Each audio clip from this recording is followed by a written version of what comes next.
Olá, alunos! Vamos começar a nossa aula de História. Hoje nós vamos começar com o tema Revolução Industrial.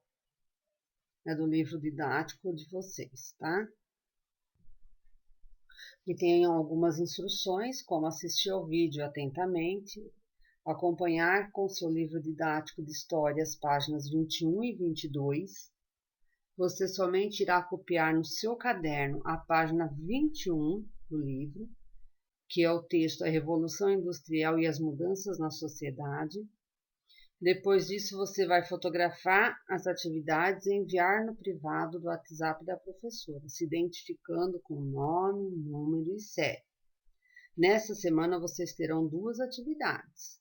Essa é a primeira e a segunda são algumas perguntas que vai estar no final desse slide. Então, vamos lá. A Revolução Industrial e as mudanças na sociedade. Automóvel, lâmpada, plástico, computador, televisão, geladeira. Você sabe dizer o que todos esses produtos têm em comum? Há pelo menos duas características. Todos são produzidos por processos industriais e todos são mercadorias, ou seja, foram produzidos para ser comercializados, foram produzidos para ser vendidos. O surgimento das indústrias ocasionou uma das maiores transformações socioeconômicas da história, modificando profundamente em escala mundial, em todo o mundo, o ambiente e as relações de produção, os hábitos de consumo e a organização do trabalho. Esse processo iniciou-se com a Revolução Industrial, que teve início na Inglaterra. Então, se vocês ouvirem falar, onde que teve o início da Revolução Industrial? Teve início na Inglaterra, em meados do século XVIII, e tem reflexos até os dias de hoje, na sociedade globalizada. Nesse capítulo, investigaremos as condições históricas que propiciaram o início da industrialização, bem como as suas consequências, tanto para os detentores dos meios de produção, os donos, dessas fábricas, dessas indústrias, como para os trabalhadores. Então, aqui vocês têm uma noção desses produtos industrializados. Nós temos aqui o carro, o telefone, a lâmpada, o plástico, computador, televisão, geladeira. Esses são alguns exemplos de produtos industrializados. E agora nós vamos aprofundar um pouquinho mais de como começou isso. Nós vamos do artesanato à maquinofatura. Então, antes do surgimento das fábricas, o artesanato era o principal modo de organização do processo produtivo, ou seja, tudo era produzido com as mãos, era o artesanato.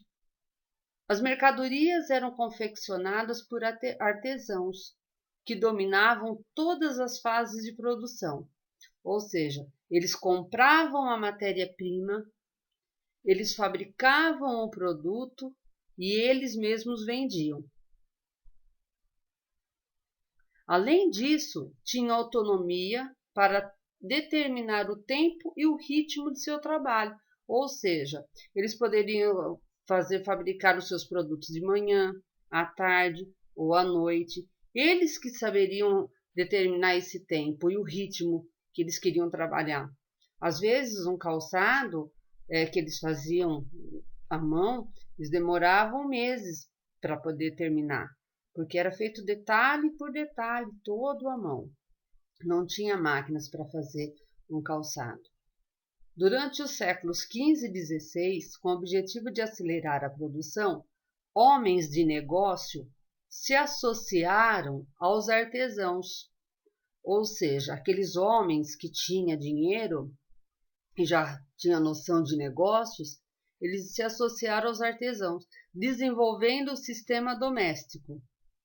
Nele, o artesão recebia matéria-prima e se comprometia a produzir e a entregar a mercadoria em um determinado prazo, para o empresário, que ficava encarregado de vender. Quer dizer, antes ele fabricava, ele buscava matéria-prima, ele fabricava, ele vendia. A partir do momento que ele se associou ao homem de negócio, aí não, o homem de negócio levava a matéria-prima para ele, ele fabricava esses produtos, quando ficava pronto, ele tinha um prazo, uma data certinha para entregar, ele entregava essa mercadoria para o empresário, que ficava encarregado da venda. Nesse sistema, o artesão ainda tinha o controle sobre todo o processo de produção, mas deixava de ser responsável pela aquisição da matéria-prima e perdia o contato direto com o consumidor. Ou seja, não era ele que vendia para quem ia comprar, já era o empresário que vendia para quem ia comprar. Ele não tinha esse contato direto com o consumidor final. O consumidor final é sempre aquele que vai e compra o produto. Na segunda metade do século XVII, as manufaturas se expandiram.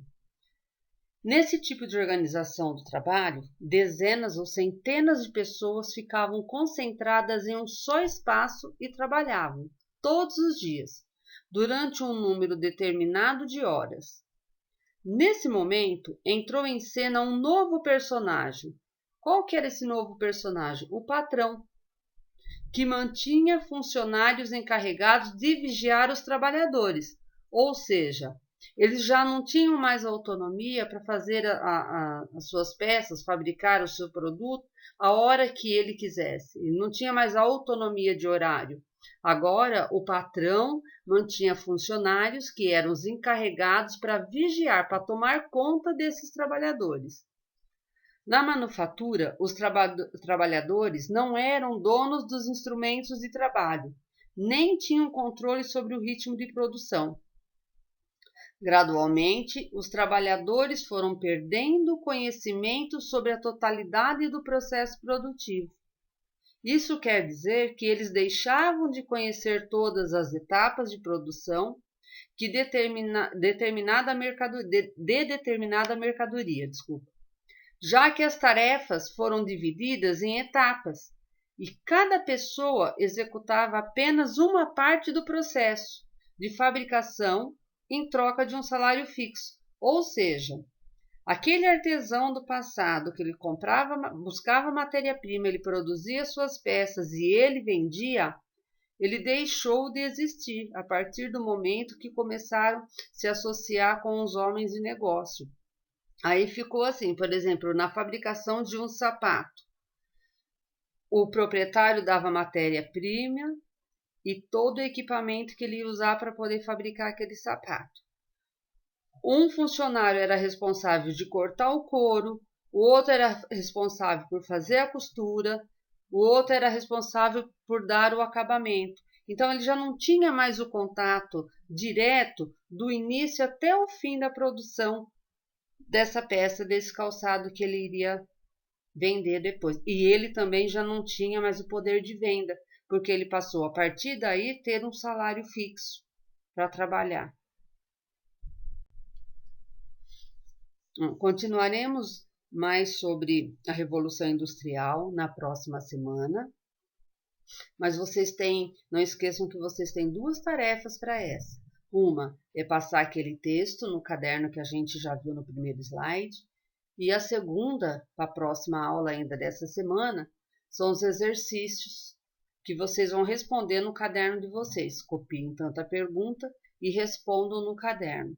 Quando iniciou uma das maiores transformações socioeconômicas da história, é tudo baseado nesses textos que a gente acabou de ver, que vocês têm no livro didático. A segunda, antes do surgimento das fábricas, qual era o principal modo de organização do processo produtivo?